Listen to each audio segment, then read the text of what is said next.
नमस्कार साथियों, एक बार फिर से स्वागत है आपका राजहंस ऑनलाइन क्लासेज में।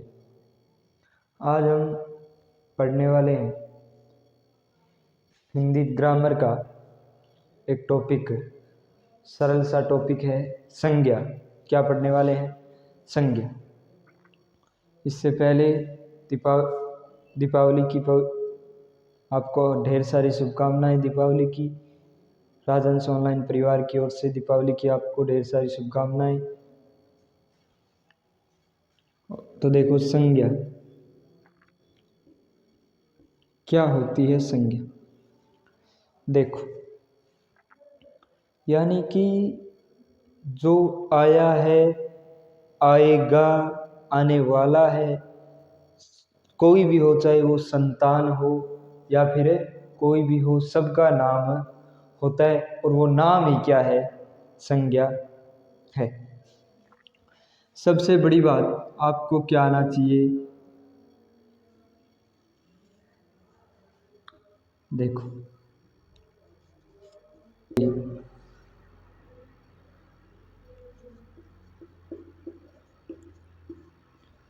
व्यक्तिवाचक, जातिवाचक और भाववाचक। व्यक्तिवाचक, जातिवाचक और भाववाचक।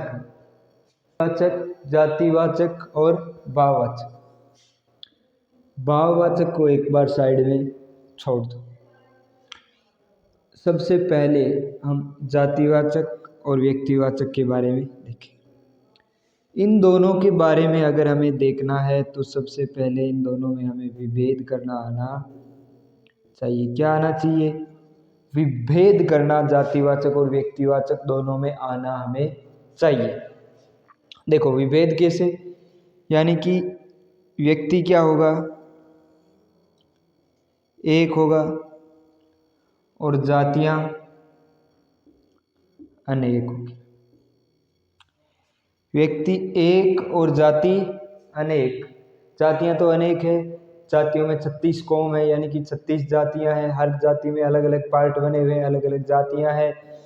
और व्यक्ति क्या होगा? एक ही होगा। जैसे इनको एक बार मैं आपको शॉर्टली बताता हूँ, बाद में विस्तार से समझाऊंगा। पहले देखो देखो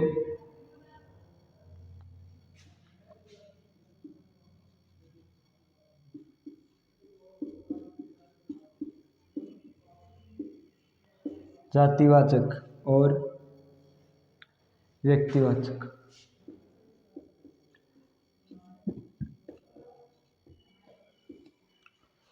मनुष्य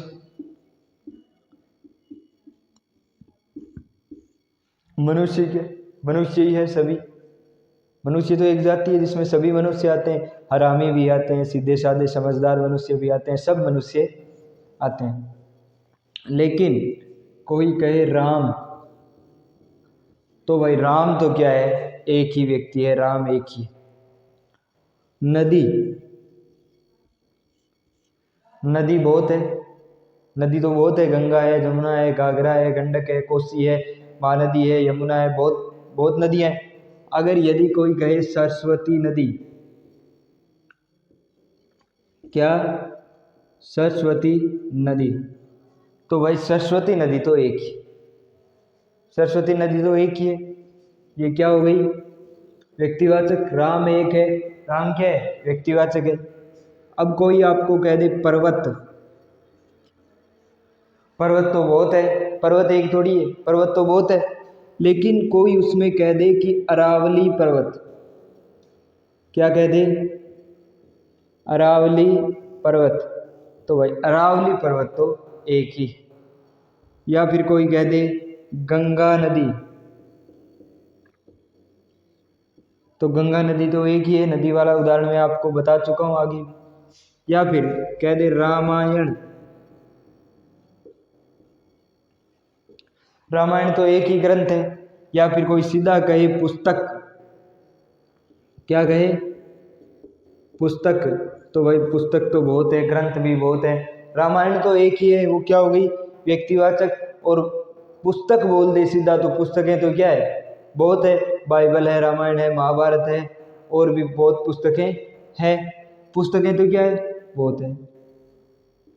अब देखो कोई आपको जैसे कह दे पक्षी, तो पक्षी तो बहुत प्रकार के है कि नहीं, तो पक्षी कहेगा तो पक्षी तो बहुत प्रकार के हैं, तो वो क्या है, जातिवाचक है। अगर कोई कह दे मोर,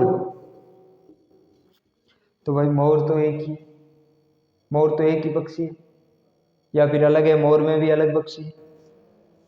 ठीक है, ये क्या थे, जातिवाचक और व्यक्तिवाचक थे। अब इसमें एक बात ध्यान रखना कि सीधी सी बात आप गौर करो तो ध्यान रखना कि एक वचन किस में आएगा, व्यक्तिवाचक में, और वही अगर बहुवचन हो जाए,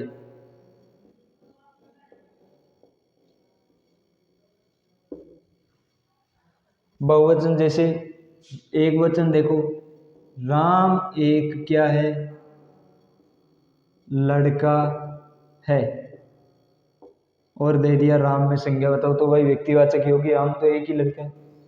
इसमें कह दिया कि वहां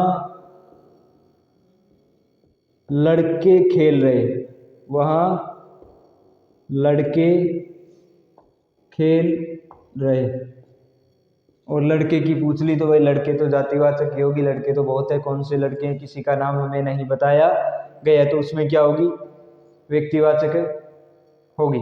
लेकिन कई बार प्रश्न उठाने वाला देखो कैसे उठाता है, जैसे एक छोटा सा उदाहरण आपको बताता हूं। कई बार व्यक्तिवाचक से जातिवाचक भी बन जाता है, व्यक्तिवाचक से जातिवाचक बन जाता है, कैसे, देखो आजकल तो घर घर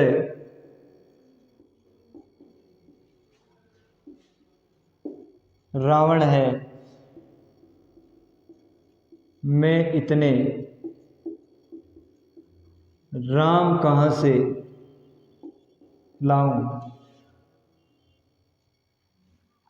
पूछ लिया आपको रावण में और राम में, तो रावण में कौन सी होगी, यहाँ तो भाई सीधी सी है, जातिवाचक होगी, क्योंकि आजकल आजकल तो घर घर में रावण है, यानी कि रावण की विशेषता बताई जा रही है, रावण जैसे ही बताए जा रहे हैं, यानी कि आज तो घर घर बहुत रावण है बेटे। अब कौन से रावण की बात हो रही है ये यहाँ पर नहीं बताया गया है, यहाँ पर क्या हो गया, रावण एक जाति हो गया, रावण की तुलना की जा रही है विशेषताओं से, तो इसमें कौन सी होगी आपकी जातिवाचक, कौन सी होगी, जातिवाचक होगी। और राम यानी कि इतने राम में कहाँ से लाऊं, तो राम भी यहाँ पर क्या बन गया है, जातिवाचक, यानी कि आजकल तो घर घर पे क्या है, रावण बैठे हुए हैं, अगर घर घर पर रावण है तो मैं राम, जो राम के जैसे गुण वाला आदमी कहाँ से लाऊं, इतने राम कहाँ से लाऊं। ठीक है, तो चलिए इसको थोड़ा विस्तार से पढ़ते हैं कि इसमें क्या है क्या नहीं होगा, व्यक्तिवाचक जातिवाचक अलग अलग सबको विस्तार से हम पढ़ते हैं। हम कि किसी एक वस्तु या व्यक्ति का जहां बोध कराया जाए वो क्या होती है, व्यक्तिवाचक होती है। किसी एक वस्तु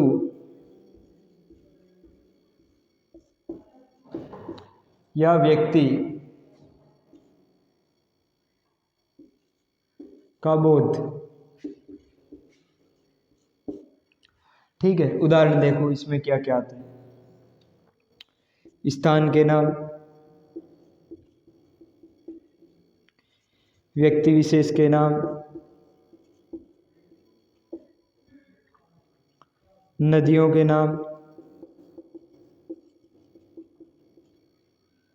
अब देखो स्थान के नाम, आपको कह दे कि जयपुर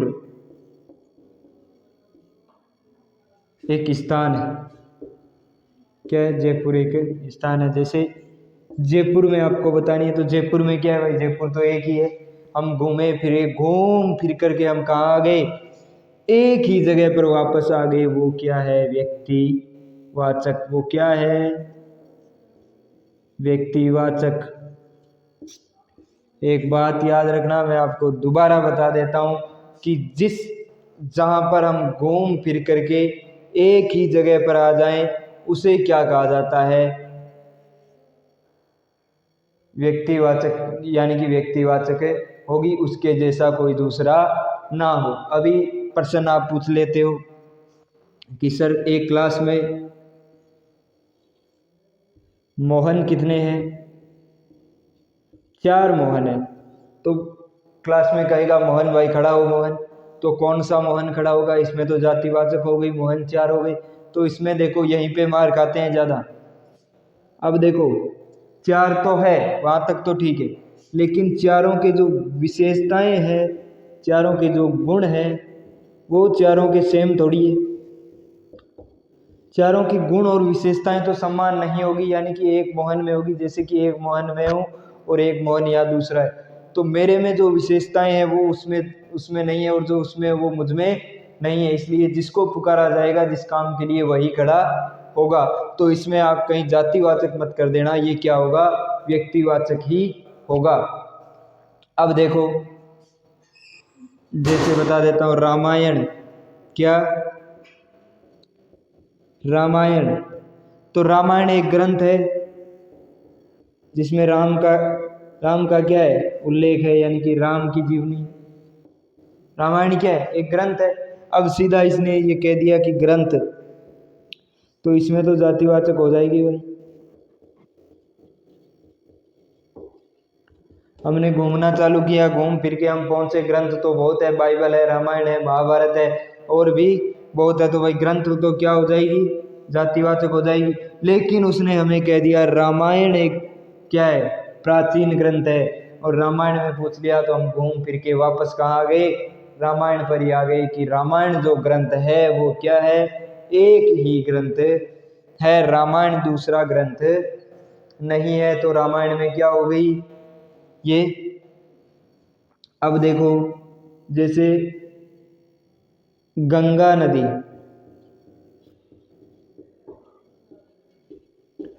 गंगा एक नदी, गंगा में पूछ लिया तो भाई गंगा तो एक नदी है, गंगा एक ही है, हिमनद से, हिमालय से निकलती है, हिमालय की हिमनद से।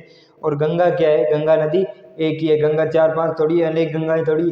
अब इसने कह दिया कि यहाँ वहाँ नदियाँ जा रही, नदियाँ जा रही है, तो भाई नदियाँ बहुत है, कोई नदियाँ जा रही है, नदियाँ बहुत है, पता नहीं कौन सी है, घाघरा, गंडक, कोसी, महानदी, गंगा, यमुना, बहुत नदी है। लेकिन गंगा नदी यहाँ से बहती है, तो फिर वो क्या हो जाएगी? एक व्यक्तिवाचक हो जाएगी। अब देखो एक उदाहरण आपको और बताता हूँ, इसमें भी जाति जो है जातिवाचक से व्यक्तिवाचक कैसे बन जाता है, और व्यक्तिवाचक से व्यक्तिवाचक जो है जातिवाचक कैसे बन जाता है। हमें लगता है कि ये व्यक्तिवाचक है, लेकिन होता कुछ और ये। वो उदाहरण मैंने आपको बताया था, एक बार दोबारा बता देता हूँ, दूसरा बता देता हूँ। आप आजकल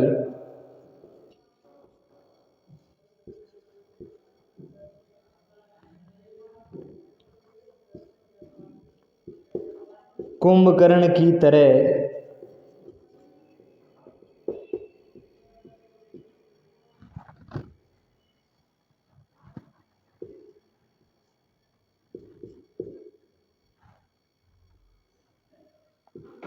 आजकल लोग कुंभकर्ण की तरह सो रहे। तो आजकल लोग में क्या आ गए?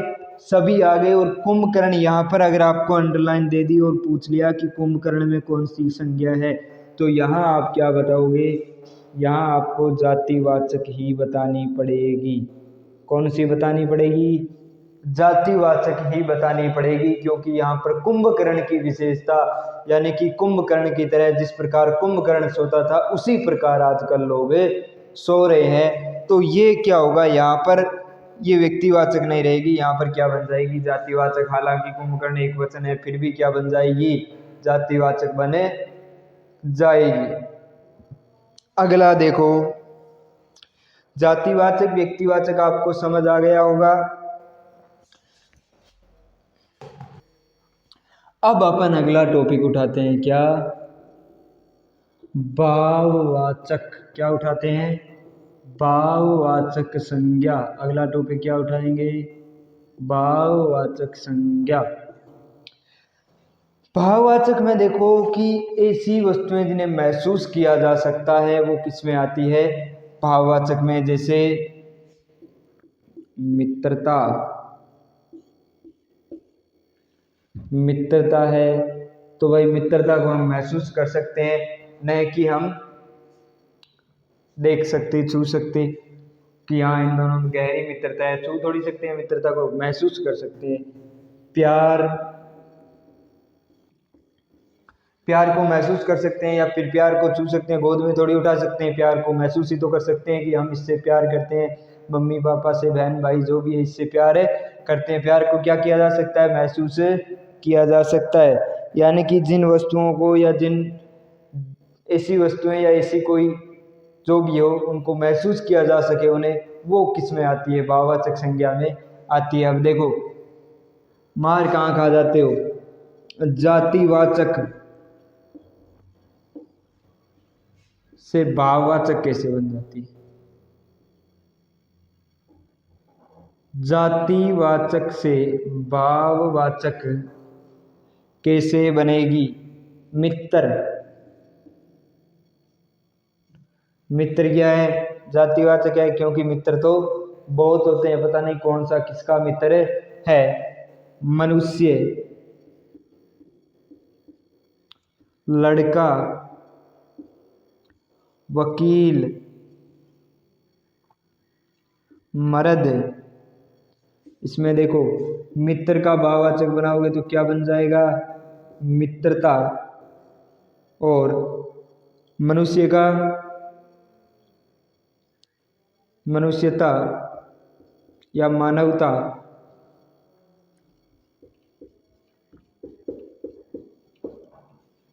लड़का लड़कपन, वकील वकालत, मर्द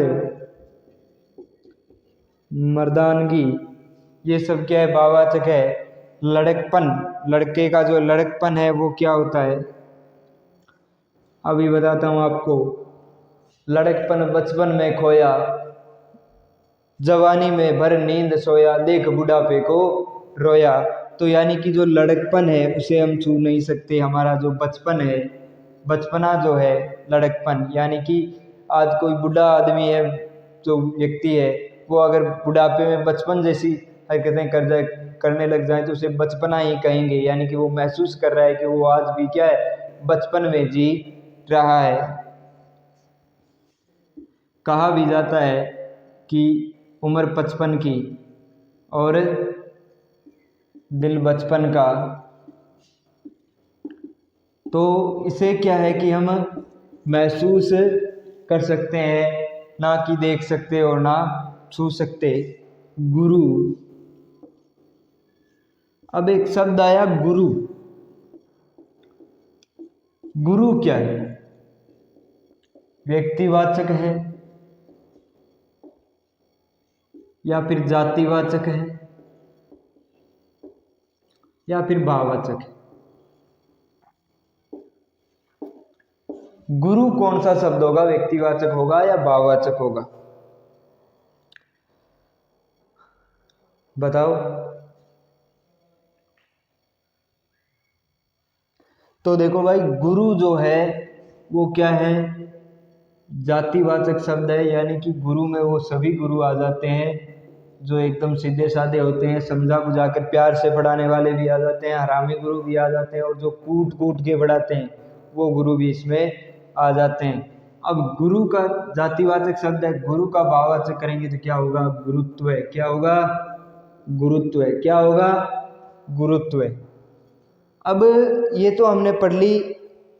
अब संज्ञा के दो और भाग रह जाते हैं, कौन कौन से, एक समूहवाचक और एक द्रव्यवाचक।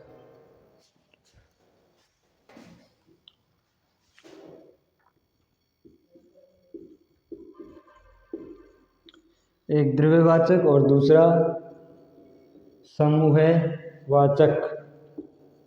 दूसरा क्या होगा, समूहवाचक। द्रव्यवाचक में क्या आएगा, यानी कि देखो दो शब्द होते हैं, एक होता है ध्रुव और एक होता है ध्रुवीय। ऐसी शब्दों में देख लो, एक होगा आपके वन और एक होता है वन्य। दो प्रकार के शब्द आपको बता रहा हूं, इनमें अंतर देख लेना ध्यान से। ध्रुव, ध्रुव में क्या आएंगे? सिर्फ तरल पदार्थ आएंगे, लिक्विड। जो लिक्विड आप बताते हो वही लिक्विड ध्रुव में आएंगे। लेकिन अगर नाम ध्रुवीय दे दिया, कौन सा? ध्रुवीय, तो ध्रुवीय में फिर तरल, गैस, ये सब आ जाएंगे। ध्रुवीय में क्या आ जाएंगे? तरल, गैस, ये सब आ जाएंगे। तो ये संधि ये कौन सी है? ध्रुवीय वाचक, यानी कि जो तरल पदार्थ है और गैस है वो सब किस में आती है? ध्रुवीय वाचक में आती है। वन हम पढ़ते हैं, हम देखते हैं वन्य जीव अभयारण्य। अभयारण्य, कभी वन्य जीव अभयारण्य नाम सुना है? नहीं सुना। वन्य जीव अभयारण्य नाम हमने कहीं पर भी नहीं देखा। वन्य जीव अभयारण्य, वन्य जीव उद्यान। तो देखो वन का क्या होता है? वन में क्या आएगा? सिर्फ जो जंगल के पेड़ पौधे हैं और वही आएंगे, यानी कि वन ही आएंगे। लेकिन वन्य नाम जहां आ गया वहां पर क्या आ जाते हैं? वन के जो पेड़ पौधे हैं वो भी आ जाएंगे, पेड़ पौधे भी आ जाएंगे, और साथ में जो वन में रहने वाले जीव है, जीव मात्र है, प्राणी है, वो भी साथ में आ जाते हैं वन्य जीव में। तो द्रव्यवाचक जो संज्ञा है उसमें क्या होगा कि जो तरल पदार्थ हैं, गैस है, ठोस है, वो सब क्या आते हैं? द्रव्य में आते हैं। ठीक है। अब समूहवाचक, नाम से ही पता चल रहा है कि एक समूह का बोध कराने वाली संज्ञा क्या कर किसका बोध कराती है? ये समूह का बोध हमें कराती है। यानी कि समूह का बोध जो करवाती है वो कौन सी संज्ञा होती है? समूहवाचक संज्ञा होती है। अब देखो समूह का बोध किस प्रकार करवाएगी? यानी कि जैसे फौज जा रही है, देखो फौज जा रही है। अब पूछ लिया फौज में कौन सी संज्ञा? तो फौज जा रही है तो भाई फौजियों की एक टोली जाएगी, जाएगी कि नहीं जाएगी? फौजियों की एक टोली जाएगी, एक समूह जाएगा तभी तो वो फौज जाएगी। या एक फौजी जा रहा है और आपने कह दिया अरे भाई देख वहां से फौज जा रही है, ऐसा तो नहीं होगा। यानी कि एक समूह का बोध हो, जैसे 4-5 लड़के हैं या आदमी है, घूम रहे हैं कहीं पर, तो आप उसको जुलूस थोड़ी कह दोगे, नहीं, आप कहोगे भाई जुलूस में तो बहुत सारे आदमी होते हैं, उसे क्या कहोगे आप? जुलूस। जैसे आप जा रहे हो तो कोई कहेगा तो आपका नाम लेकर कहेगा देखो भाई वो जा रहा है, ये थोड़ी कह देगा देखो वो परिवार जा रहा है। परिवार यानी कि परिवार अगर जाएगा तो परिवार एक समूह का क्या होगा? बोध होगा। परिवार जा रहा है, आप परिवार के सारे सदस्य जाओगे तभी कहेंगे भाई वो फैमिली है, वो परिवार है, जा रहा है। उस समय वो किसका बोध करवा रहा है? समूह का बोध करवा रहा है। यानी कि समूह का बोध जो हमें करवाती है वो कौन सी संज्ञा होती है? समूहवाचक संज्ञा होती। अब हम आज का जो टॉपिक था, आपकी क्लास थी, वो यहीं समाप्त होती है। अगला टॉपिक हम कब देखेंगे? अगली क्लास में देखेंगे। वो टॉपिक कौन सा होगा हमारा? सर्वनाम का अगला टॉपिक होगा। ये जो संज्ञा सर्वनाम है हिंदी व्याकरण है, कंपटीशन लेवल, आप कंपटीशन में भी देख सकते हो, लग रखी है, और 10th वालों के लिए भी है। धन्यवाद। एक बार वापस दीपावली की हार्दिक शुभकामनाएं। और राजहंस एजुकेशन जो ग्रुप है आपके परिवार की मंगल कामना करता है। धन्यवाद।